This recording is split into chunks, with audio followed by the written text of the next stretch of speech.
Deməli, videolar çəkmişkən istəyirəm ki, elə bugün sizə danışacağım hissələrdən elə hissələr olsun ki, potensial qəbul tipli suallar olsun və bugün sizə Azərbaycanın tarixi şəxsiyyəti Ulu Öndərin Heydər Əliyevin Azərbaycanda birinci rəhbərliyə gəlişindən danışmaq istəyirəm.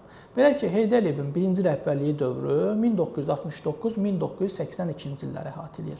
Mən lövhədə bir şeylər yazmıram, çünki mənim əsas dərs metodum bundan ibarətdir ki, dinləyərək öyrənən tələbəni heç kim aldada bilməz, heç kim ya belə deyək, fərqli suallarla çaşdıra bilməz. Çünki o artıq qulaq yaddaşı ilə bir şeyləri öyrənmiş olub. Ona görə daha sadə, daha nağılvari formatda izah etməklə yadınızda saxlamaq istəyirəm.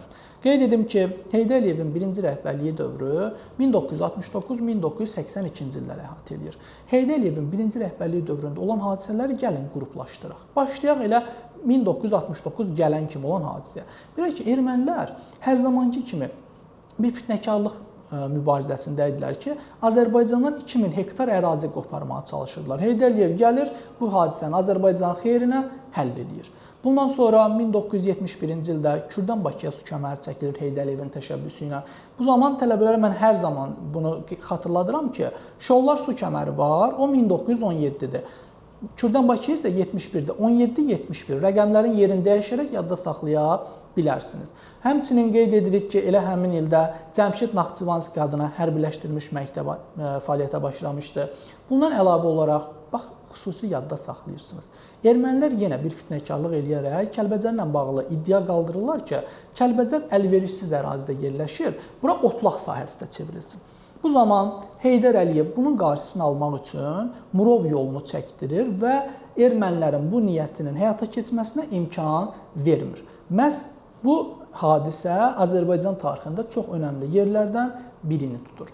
Həmçinin Heydər Əliyevin dövründə 1975-ci ildə məişət kondisionerləri zavodu istifadəyə verilib. Bu təkcə işsizliyin qarşısını almayıb.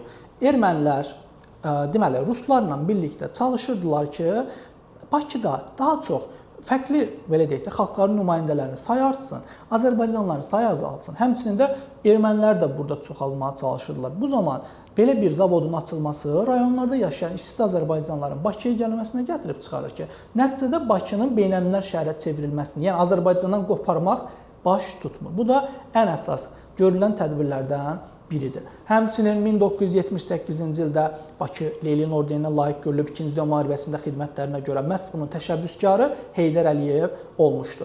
Elə həmin ildə Azərbaycan SSR-nin konstitusiyası qəbul edilib, həmin konstitusiyada SSR-nin sonuncu konstitusiyası hesab olunur.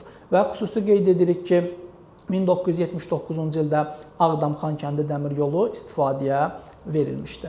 Bundan əlavə sizin üçün qeyd edə bilərik, Heydər Əliyev 1982-ci ildə yüksək vəzifəyə SSR Nazirlər Sovetinin birinci müavini vəzifəsinə gedir və 87-ci ilə qədər bu vəzifəni tutur. Həmin dövrdə belə hər zaman Azərbaycançılıq uğrunda mübarizə aparmışdı, Azərbaycanın mənafeləri uğrunda çalışmışdı. Əlbəttə ki, biz görülən bu tədbirləri unutmamalıyıq və gələcək nəslə çatdırmalıyıq. Dəyərli tələbələr, əgər siz də dövlət orqanlarında işə qəbul imtahanına hazırlaşırsınızsa, həm vergi, həm gömrük, həmçinin müsahibə mərhələlərinə hazırlaşırsınızsa, bu məlumatlar sizin üçün yetəri qədər faydalı olacaq. İnşallah növbəti videoda digər önəmli hissələrdən danışacağım. Sağ olun, hələlik.